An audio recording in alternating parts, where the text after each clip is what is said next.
कहा जाता था कि शहर के किनारे पुराना कब्रिस्तान भड़का हुआ था। ज्यादातर लोग इससे ग्रेज करते थे, खास तौर पर रात के वक्त जब इसके इर्द गिर्द की हवा मोटी और ठंडी हो जाती थी और सरगोशियां हुआ के झोंके में बहती दिखाई देती थी। कब्रें पुरानी थीं, बहुत से निशान नहीं थे, वक्त के बोझ से गिरे हुए सर के पत्थर झुके हुए थे। कुछ लोगों ने कहा कि कब्रिस्तान उन बच्चों की रूहों का है जो पुरस्रार हालात में मर गए थे, लेकिन किसी ने उन कहानियों की तस्दीक करने की हिम्मत नहीं की सिवाय बली, नेट और तारा के। तीनों बच्चों ने बरसों से ये अफवाहें सुनी थीं जो बड़े बहन भाइयों और मकामी अफसानों से गुजरे थे। एक खिजा की शाम जैसे ही सूरज उफुक के नीचे डूब गया, वो कब्रिस्तान के दरवाजों के बाहर खड़े हो गए, टॉर्च पकड़े और अपनी सोच से ज्यादा बहादुरी से काम करने की कोशिश कर रहे थे। मैं नहीं जानती बली, तारा ने कहा। इसकी आवाज हल्की हल्की हुई जब उसने जंग आलूद लोहे के दरवाजे से झांका। ये जगह मुझे रींगती है। पुरानी कब्रों के झुंड से डरते हो? बली ने छेड़ा, हालांकि इसकी आवाज मुस्तहकम नहीं थी। वो सबसे बूढ़ा था और उसने महसूस किया कि ग्रुप की क़यादत करना इसका फर्ज है, हालांकि इसकी हथेलियां पसीने से तर थीं और उसका दिल धड़क रहा था। बच्चा मत बनू, ऊनेट ने जोर जोर से गेट खोलते हुए मजीद कहा। खामोश शाम में आवाज गूंजी, उनकी रीढ़ की हड्डी में कपकपी तारी हो गई। ये सिर्फ कहानियां हैं, यहां कुछ नहीं है। दोनों ने मिलकर कब्रिस्तान में कदम रखा। दहलीज पार करते ही उनके इर्द गिर्द की दुनिया बदलती दिखाई दे रही थी। हुआ मजीद ठंडी होती गई और हुआ अपने साथ सरगोशियों की मध्यम आवाज को लेकर चली गई, तकरीबन ऐसे बच्चे जैसे दूर से हंस रहे हों। क्या तुमने ये सुना? तारा ने सरगोशी की। इसकी आंखें फैल गईं। इसने अपनी टार्च को मजबूती से पकड़ा, कब्रों की कतारों पर शहतीर साफ किया। टेढ़े सर के पत्थरों के ऊपर से गुजरते ही रोशनी टुमटमा रही थी, जिनमें से कुछ ऐसे लग रहे थे जैसे उन्हें दहाइयों में छुआ भी नहीं था। ये सिर्फ हुआ है, बली ने कहा, अगरचे वो कायल नहीं लग रहा था। इसकी अपनी टार्च हल गई जब इसने इसका मकसद कब्रिस्तान के इंतहाई सिरे की तरफ किया, जहां कब्रें छूटी और एक दूसरे से ज्यादा मजबूती से भरी हुई थी। वहीं बच्चे दफन हैं, नेट ने छूटी कब्रों की तरफ इशारा करते हुए नरमी से कहा। लोग कहते हैं कि वो काफी अरसा पहले आग में मर गए थे।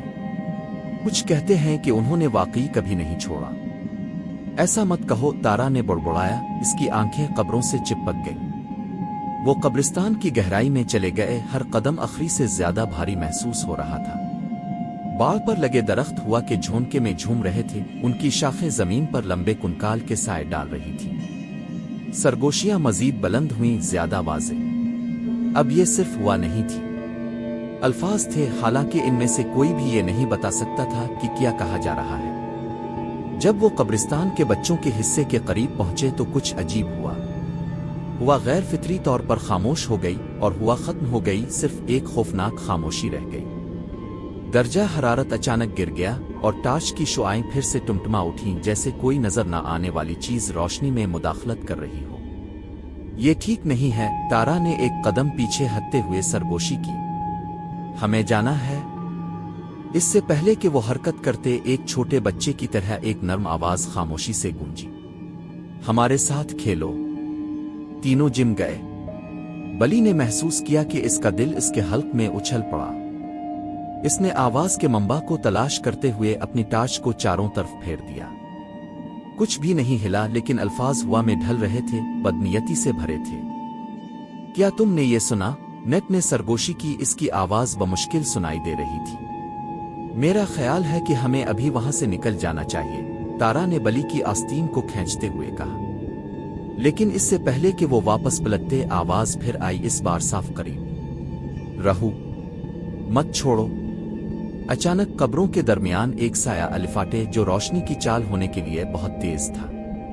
तारा ने हाँप ली और टार्च गिराते हुए पीछे हट गई। इससे निकलने वाला शहतीर बरा रास्त छूटी कब्रों में से एक पर चमका और एक लम्हे के लिए सबने इसे देखा।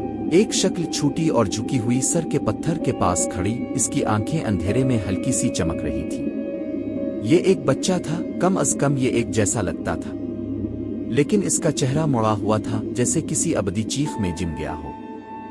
इसके कपड़े फटे हुए थे और उसकी जिल्द पीली, तकरीबन पारबासी, गोया इस मखलूक ने कभी दिन की रोशनी नहीं देखी थी। दौड़ो, बली ने चलाया, इसकी आवाज टूट गई जब उसने तारा का बाजू पकड़ा और इसे नजरों से दूर कर दिया। नेक पहले ही गेट की तरफ दौड़ रहा था। वो कब्रिस्तान से गुजर रहे थे, सरगोशियां जोर से बढ़ रही थीं, खौफनाक कहकहों से उनके कान भर रहे थे और आवाजें उन्हें ठहरने का इशारा कर रही थीं। उनके पैरों के नीचे से जमीन सरकती दिखाई दे रही थी, उनके फरार की रफ्तार धीमी हो रही थी, जैसे कब्रिस्तान ही उन्हें वहां रखने की कोशिश कर रहा हो। ज्यादा तेज, नेक ने पुकारा, लेकिन इसकी आवाज उनके पीछे कदमों की आवाज ने निगल ली थी, छोटे छोटे कदमों की आवाज, जैसे नम जमीन पर नंगे पांव बच्चों की नर्म चलती चल रही हो। गेट चंद फुट के फासले पर नजर आ रहा था, लेकिन जैसे ही वो इस तक पहुंचे, तारा ने चीख मारी। एक ठंडा हाथ उसके टखने के गिर्द लिपटा हुआ इसे पीछे खींच रहा था। इसने लात मारी और मारा पीटा, इसकी टाच बेहद घूम रही थी जब वो आजाद होने की जिदोजहद कर रही थी।